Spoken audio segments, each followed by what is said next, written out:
go ahead and bring the May Training and Education Committee to order. Attorney Gray, would you like to start us off? I would, Madam Chair. In accordance with the State Ethics Act, it is the duty of every board member to avoid both conflicts of interest or appearance of conflict. Any board member has any known conflict of interest or appearance of conflict with regard to any matter coming before this Training and Education Committee today, please so state the conflict or appearance of conflict and refrain from any deliberation and vote in that particular matter. Thank you. Deputy Director, would you like to start? Good morning, committee. I'll be providing your training and education report this month. All the training, the unarmed guard training and the firearm training, nothing has changed since last month. All the dates are still listed on the website. Anyone interested in attending one of the dates needs to submit the appropriate application through Promedium, and they'll be scheduled in the next available class. We have scheduled a new firearm trainer course for October 20th through the 23rd, 2026 at the Justice Academy. That class is about 3/4 full now, so it should make with no problems. We just finished up an unarmed guard trainer course and workshop at Wake Tech on May the 11th through the 15th. 2 firearm trainer recertification pre-qualification course on April 14th and April 15th at Samarkand Training Academy. We completed a new firearm trainer course and workshop May 5th through the 8th. I think there were a total of 17 firearm trainers that came out of it. And a long gun instructor course was April 7th through the 9th. Investigator Batten conducted one firearm trainer audit on Roger Calise on Thursday, April the 2nd in Charlotte. He's with Walden Security. She found all of his paperwork to be in order. All of his pre and post delivery reports were correct. All of his targets were accounted for. Nothing to document on that. We had one weapon discharge. Robert Rose with Allied Security reported to us on April the 18th, 2026 at approximately 6 p.m. Batista Mills was working armed security at the Caswell Correctional Center in Yanceyville, North Carolina. And during the shift change, she had a negligent discharge into a clearing barrel. No property damage or injuries were reported, and Allied has required Mills to reattend the armed guard training course as a remedial training. And at the time of the incident, they were an correctly active armed guard for Allied. And they were carrying an M&P 9mm, which was the correct weapon they were qualified to carry. Be glad to answer any questions on that front.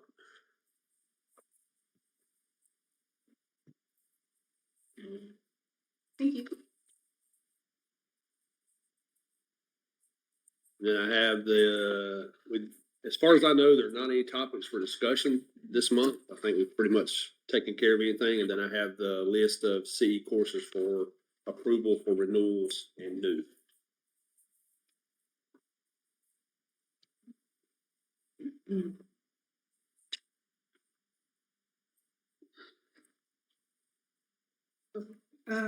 For the renewal courses, for the new ones, my only concern was number 2, armed security defensive response to active threats.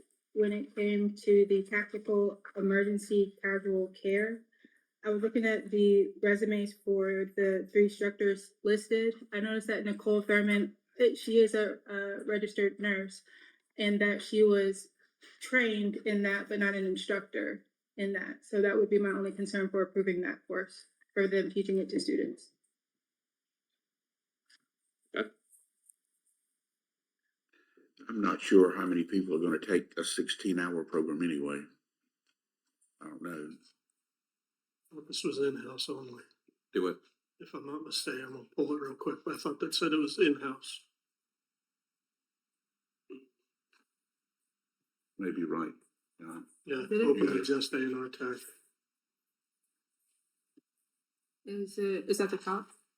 Yeah, first page. Okay. The app page. I'm sorry. It says open to just A&R Tactics.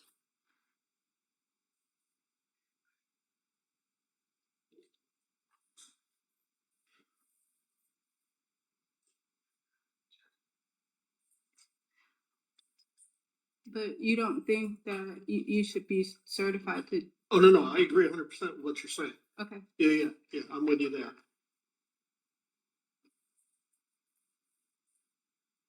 I just get iffy when you talk about wound care. Yep, 100%. And then she says just open to A&R tactics, but I'm sorry, I'm getting my Google search confused. What it was open to, because I read open to civilians, but I researched the actual program, so I'm sorry. That was my only concern when you talk about teaching that. Nope, I'm with you. I agree. But it's an in-house only. Is that correct? Yeah. Okay. But if we approve it, then it's gonna go on the approved list of courses, and technically it should be open to anyone, correct? Or do we just have them submit this as one-time approval, or? Yeah, because if somebody else applies for it, she would end up telling them they couldn't come, and that would be. Because the question is it open to the public? No, okay, that's fine. Good. It's in-house only, okay. But it has, two other instructors up there too. Mhm. I can call. You said what? It has two other instructors besides the art. Yeah, I I didn't see medical in either. Yeah, she was the only one that has like the medical background.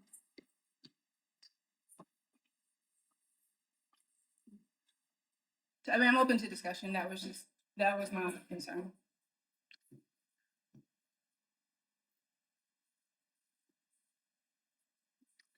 Well, they're not given any type of certification, and she is a nurse. So that may qualify her to teach that. I would think it would anyway. I think so. Actually, one of three instructors. Yeah. I will admit, I did miss the just open to their staff. So.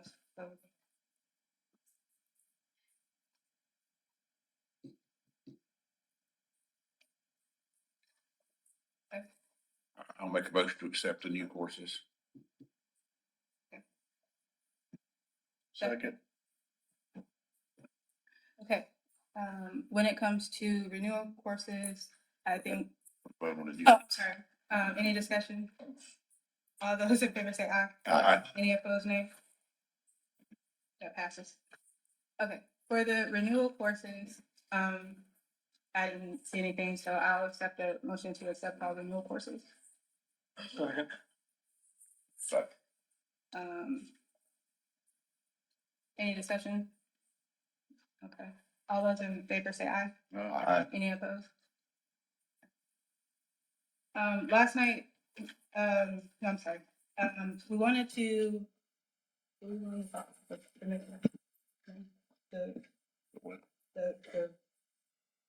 Your registration cost. Yeah, we just need to clarify that. So coming down the pipeline for the courses that are gonna be made available for Medium, the deputy director, would you like to talk about that a little more? Or?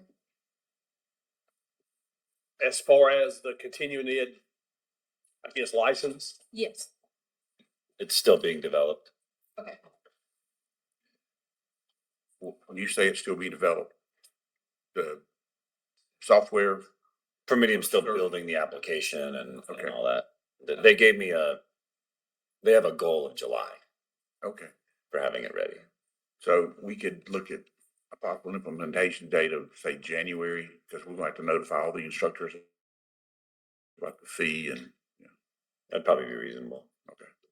And it would be every 4 years? I'd have to look back and see if that was what we put in the rule. Okay. There was discussion about changing it to 2, but I don't recall if that was changed. Okay, we'll circle back on that. Okay.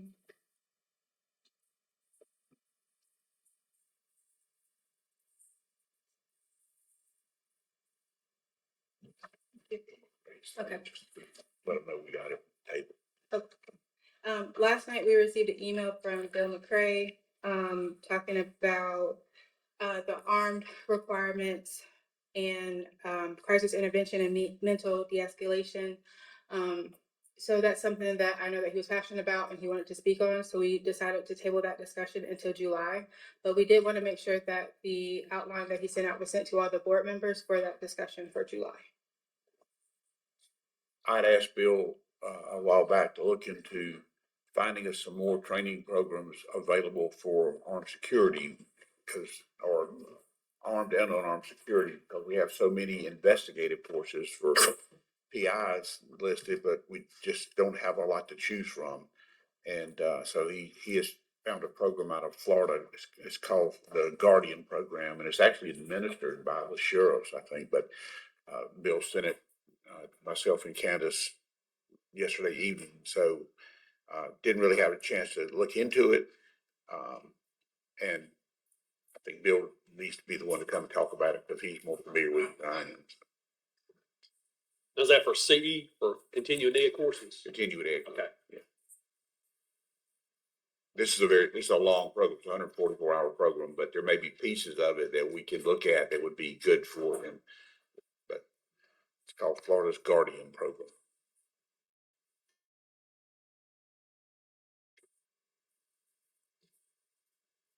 Thank you. With that, that's all that I have. Does anybody else have anything? Does the public have anything? I would entertain a motion to, close the meeting. Motion. Have a second? Second. Discussion? Okay, thank you. Law and rules at 11. I'm sorry, at 10. 10.